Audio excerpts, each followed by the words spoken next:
నమస్తే, welcome to 99 TV big డిబేట్కి స్వాగతం. పింఛన్ల మీద చంద్రబాబు, అలాగే ఎన్నికల కోసం జగన్మోహన్ రెడ్డి యువతని ఆయన సన్నద్ధం చేస్తూ ప్రభుత్వంపై పోరాటానికి ఆయన సిద్ధం చేస్తున్నారు. మరోపక్క ముఖ్యమంత్రి చంద్రబాబు గారు ప్రజలకు సంక్షేమం అందించడానికి శాయశక్తులా కృషి చేస్తూ తాను చేస్తున్న కార్యక్రమాలని జనాలకు వివరిస్తున్నారు. పింఛన్లకు సంబంధించి ఆయన చాలా కీలకమైన ప్రకటన చేశారు. 2 నెలలు తీసుకోకపోయినా 3 నెలలు తీసుకోవచ్చు అనే పద్ధతిలో. సో చాలా వెసులుబాటు అండ్ పరిపాలనలో సౌలభ్యం ఆయన కల్పించే ప్రయత్నం చేస్తున్నారు. అది ఒక ప్రొయాక్టివ్ అండ్ డెమోక్రటిక్ అప్రోచ్. యువతల పక్క చూస్తే జగన్మోహన్ రెడ్డి గారు చాలా డిఫరెంట్ టోన్ తోటి జనంలోకి వెళ్తున్నారు, యువతని సన్నద్ధం చేస్తున్నారు. ఈ 2 అంశాలతో పాటు సోషల్ మీడియాలో రెచ్చిపోయి జైలు పాలైన వైసీపీ కార్యకర్తలకి మరి భరోసా ఇస్తారా, లేకపోతే మరింతమందిని రెచ్చగొట్టి మరింతమంది జైళ్ళకి పాలయ్యే ఒక కార్యక్రమాన్ని ఏమన్నా జగన్మోహన్ రెడ్డి గారు రూపొందిస్తున్నారా? వీటన్నిటి మీద సమగ్రంగా బిగ్ డిబేట్లో చర్చించడానికి మనతో ఉన్నారు బీజేపీ అధికార ప్రతినిధి పెద్దిరెడ్డి రవికిరణ్ గారు. నమస్కారం రవికిరణ్ గారు.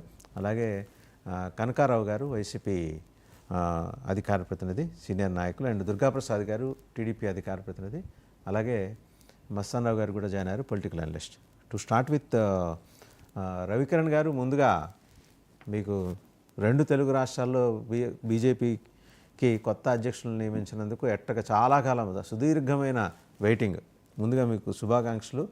ఒకటి ఇండికేషన్ ఇచ్చారు, పార్టీలో పుట్టి పార్టీలో పెరిగి పార్టీలో ఎదుర్కొంటున్నప్పుడు, అంటే ఆర్ఎస్ఎస్ నుంచి ప్రస్థానం ప్రారంభించి అన్ని రకాల ఒడిదుడుకులను ఎదుర్కొని ఇక్కడ దాకా చేరుకున్న వాళ్ళకే సముచిత ప్రాధాన్యం ఇవ్వాలని బీజేపీ నిర్ణయం తీసుకోవటం అనేది కొత్త మార్పుకు సంకేతంగా చూస్తున్నారు.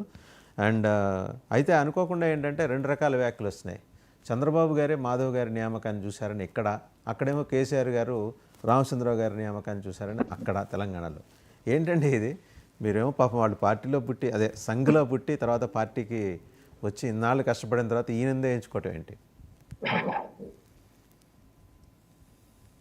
వాసుదేవన్ గారు, ముందుగా మీకు శుభోదయం అండి. మీకు వర్షంగా ఉంది, సిగ్నల్ సరిగ్గా లేకపోతే అంతరాయం కలిగితే క్షమించాలని చెప్పి ముందుకు చెప్తున్నాను.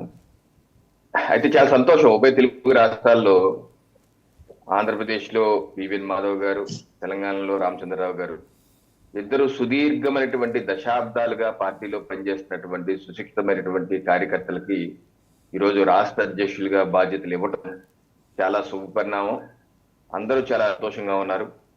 వారికి ఉన్నటువంటి సుదీర్ఘమైన నేపథ్యం, అన్ని వ్యవస్థల మీద, పార్టీలో ఉన్నటువంటి సంస్థాగత నిర్మాణం పట్ల, అన్ని విషయాల పట్ల పూర్తి అవగాహన ఉన్న వ్యక్తులు వారు.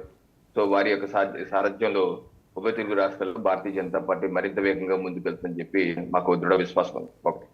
2, నిన్న ఏ సందర్భంగా కొన్ని దినపత్రికల్లో రకరకాలుగా రాశాయి. ఇది మాధవ్ గారికి వారసుడు చలపతిరావు గారి అబ్బాయి కాబట్టి ఆయనకి ఇవ్వటం జరిగింది అని ఒకటి. నిన్న గత కొన్ని 2 నెలలుగా వస్తున్న వార్తలు ఏంటంటే పురంధరేశ్వరి గారినే మళ్ళీ కంటిన్యూ చేస్తారు, ఎందుకంటే చంద్రబాబు నాయుడు గారు ఆల్రెడీ చెప్పారు అమిత్ షా గారికి ఆవిడనే కంటిన్యూ చేయాలని చెప్పి. సో అందుకనే పెద్దగా మార్పు ఉండదు అని చెప్పి కొన్ని చోట్ల రాష్ట్రం జరిగింది. ఈ రోజు ఏ రాష్ట్రాలు ఈ మార్పుల గురించి చంద్రబాబు నాయుడు గారే మళ్ళీ దీనికి చక్రం తిప్పారు, ఆయనే మార్పుకి మాధవ్ గారిని, రామచంద్రరావు గారిని ఆయనే పెట్టారు.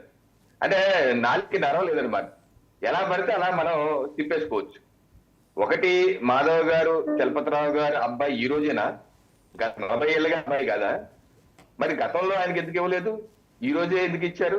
ఇన్ని దశాబ్దాలుగా పనిచేసే చలపతి గారి అబ్బాయి అన్నది ఒక క్వాలిఫికేషన్, కానీ అదే కాదు, అదే కోలమానం అయితే ఎప్పుడూ వద్దురు కదా ఆయనకి. అది కోలమానం కాదు. అనేక దశాబ్దాలుగా విద్యార్థి పరిషత్ నుంచి, ఏబీవీపీ నుంచి అనేక వ్యవస్థల్లో, అనేక బాధ్యతల్లో పనిచేసి తన యొక్క కాంటాక్ట్ క్యాలిబర్ ని, తన యొక్క కెపాసిటీని నిరూపించుకున్న వ్యక్తి కాబట్టి ఈ రోజు అవకాశం దక్కింది. దాన్ని వక్రీకరించే విధంగా, తక్కువ చేసే విధంగా చలపతిరావు గారి అబ్బాయినో లేకపోతే చంద్రబాబు నాయుడు చేశారనో అంటే వాళ్ళ యొక్క అక్కసుని వెలగట్టుకుని తప్పితే దీనిలో ఎటువంటి వాస్తవం లేదు.